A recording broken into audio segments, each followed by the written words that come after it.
첫 번째 경기 노팅엄 대 에스턴 빌라 분석 시작해보겠습니다.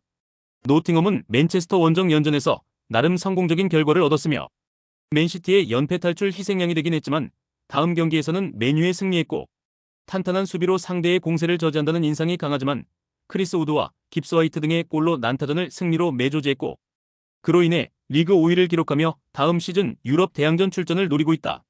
빌라는 리버풀과 첼시 등 리그 선두권 팀을 만나 연패하며 주춤했었으며 챔스에서도 초반의 상승세를 이어가지 못하는 등 어려운 최근을 보내고 있었고 그러나 브렌트포드전 승리 이후 3연승에 성공하며 떨어진 팀 분위기를 끌어올렸다. 주중에는 난적 라이프치히 원정도 승리하며 챔스 승점 3점을 더하기도 했다. 단 타이트한 일정으로 나서는 경기기에 체력적 부담이 있다. 접전을 본다. 체력적 부담이 큰 빌라 상대로 홈의 2점도 누릴 노팅엄이 경기를 지배할 것으로 보인다. 예이츠와 앤더슨 등 팀의 중심을 잡아줄 선수들도 있고 우드는 언제든 해결이 가능한 공격수고 단 틸레만스와 바클리가 경기 내내 수비 보호에 나서며 중원 힘겨루기를 할 빌라가 쉽게 무너지지 않을 것이며 90분 내내 밀고 밀리는 접전 끝에 승리팀이 나오지 않을 경기다. 두 번째 경기 세비야 대 셀타비고 분석 시작해보겠습니다. 세비야는 지난 라운드에서 리그 3위인 아틀레티코 상대로 승리하는 듯 했지만 후반 막판을 버티지 못하고 패했으며 선제골 허용 이후 루케바키오와 로메로, 주안루의 연속골이 나오며 앞서갔는데 동점을 허용했고 종료 직전 그리즈만에게 결승골을 허용했고 3경기 연속 무패에 도전한 경기에서 원하는 결과를 얻지 못했고 홈 경기에 나선다. 다행인 건 부상으로 인한 전력 누수가 없고 사울과 몬티엘, 나바스 등이 로테이션 자원으로 나올 정도로 선수단 구성이 좋다는 점이다. 셀타는 마요르카를 잡고 순위를 끌어올렸으며 선제골이 나온 이후 상대의 거친 공세에 고전했지만 교체로 들어온 베테랑 스트라이커 이아고 아스파스가 승부를 가르는 쐐기골을 터뜨렸다. 에스파뇰과 바르샤 등 카탈루냐 지역의 팀들 상대로 두 경기 연속 승리를 따내지 못했었는데 반등하기 충분한 결과였다. 접전을 본다. 세비야는 엔 네시리가 떠난 이후 확실한 해결사 부재로 고전했다. 그러나 이상 로메로가 주전 스트라이커로 나서며 어느 정도 문제를 해결했고 주안노와 페르난데스 등의 이선 침투가 단정적이며 단 모리바가 경기 내내 최종 수비를 보호하며 임할 것이고 알론소와 스타르펠트가 뒷공간을 허용하지 않을 셀타 상대로 승점 1점에 만족해야 할 것이다. 세 번째 경기 장파울리 대 브레멘 분석 시작해보겠습니다. 장파울리는 레버쿠젠 원정에서 패하고 홈 경기에 나선다. 디펜딩 챔프 상대로도 모르강 길라보기에 골이 나오는 등 경기의 분위기를 내주지 않았는데 원하는 승점 추가에는 실패했으며 그래도 홀슈타인전 승리 이후 경기력이 어느 정도 올라온 모습이고 에릭 스미스와 네메스 등이 수비 라인을 안정적으로 지켜내고 있고 살리아카스의 측면 돌파도 위력적이다. 브레멘은 지난 라운드에서 리그 최하위 팀인 보움을 잡았으며 연패 탈출 의지가 강했던 홈팀 상대로 어려운 경기를 했지만 스타게의 결승골을 잘 지켰고 그로 인해 원정 연패를 끊었고 이제 상위권 추격을 노린다. 최전방에 나설 두쿠시가 강점인 포스트 플레이로 제공권 장악에 나설 것이고 바이저와 슈미트 등이 측면 돌파로 기회를 노릴 것이다. 접전을 본다. 브레멘은 프리들과 앤서니, 융 등 경쟁력 있는 최종 수비를 보유했다.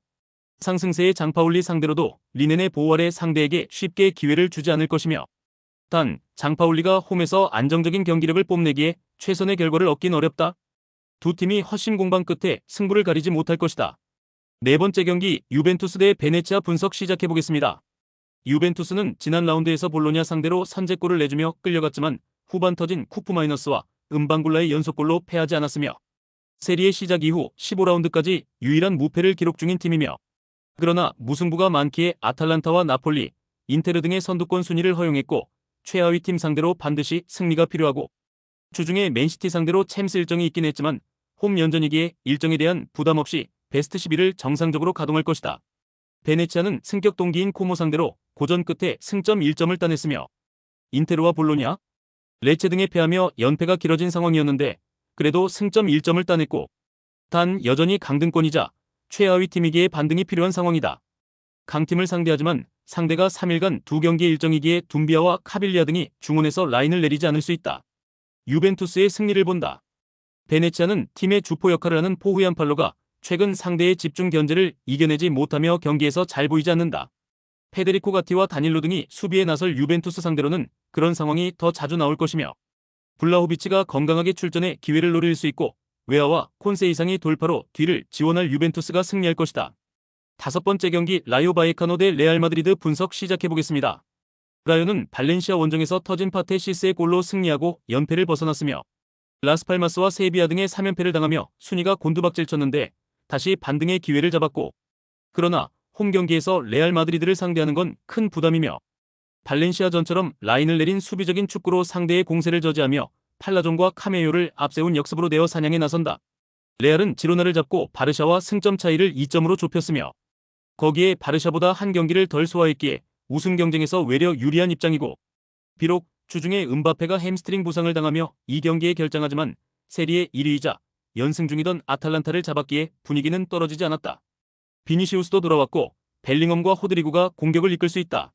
레알의 승리를 본다. 라요는 라리가 정상급 센터베인 플로리앙 르젠을 중심으로 압둘 무민과 차바리아 등이 물 셀 틈 없는 수비 라인을 구축할 것이다.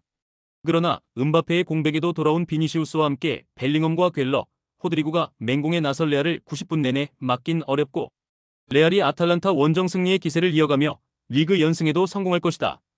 6번째 경기 랭스 대 AS 모나코 분석 시작해보겠습니다. 랭스는 최근 성적이 좋지 않다. 2경기 연속 무득점에 그쳤고 3경기에서 승점 2점 추가에 그치며 상위권과 격차가 벌어졌으며 이토주냐와 나카무라, 케이토, 디아키테 등 수준급 3톱을 보유한 팀임에도 골이 안 나오는 점은 우려스러운데 무네시의 중원 존재감이 다소 옅어진 게 컸기 때문에 이번 홈경기 일정을 통해 반등이 절실하다. 지쳐있을 모나코 상대로 공격적으로 나서 승리를 노릴 것이다. 모나코는 리그에서 파리와 마르세유 등 라이벌 팀들에 밀려 3위에 위치해 있으며 앙제와 마르세유에 패한 것이 아쉬웠고, 또 주중에 있던 챔스 원정 경기에서는 90분 내내 상대에 압도당하며 아스날에 완패하기도 했다. 타이트한 일정 속에 나서는 원정 연전에서는 마가사와 카마라 등 중앙 미드필더들이 최종 수비를 견고하게 지키는 운영을 할 것으로 보인다.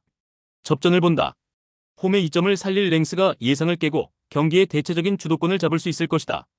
이토주냐와 디아키테 등 상대 수비에 부담을 줄 선수들이 팀을 이끌 수 있고, 단 중원을 두텁게 하며 홈팀의 공세에 맞설 모나코고 살리수와 캐러 등 중앙 수비가 제공권을 내주지 않을 것이기에 서로 승점 1점 획득에 만족해야 할 것이다. 최종 조합은 영상 아래 고정 댓글로 말 걸어주시면 오늘 정보방에서 무료로 공유해드립니다. 제발 손해보면서 토토하지 말고 다같이 웃으면서 즐겁게 베팅합시다. 함께 하실 분들은 부담 갖지 마시고 편하게 말 걸어주세요.